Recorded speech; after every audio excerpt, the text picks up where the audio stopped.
Маратон.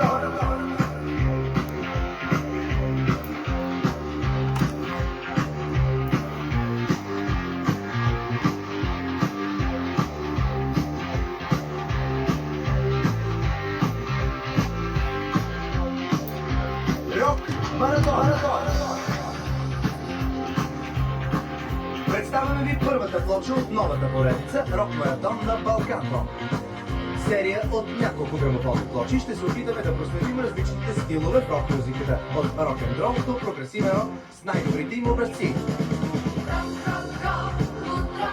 Популярни композиции от рок музиката ще бъдат интерпретирани от наши певци и състави.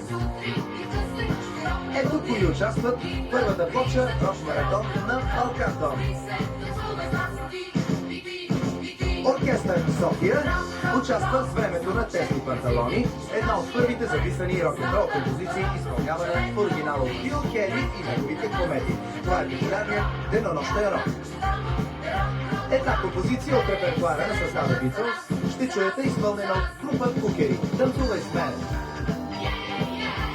От последния албум на Поп Сигър сме избрали песен, която ще чуете в изпълнение на група Трамвай номер 5. На български песента е озаглавена "Днес е моят ден". И популярната песен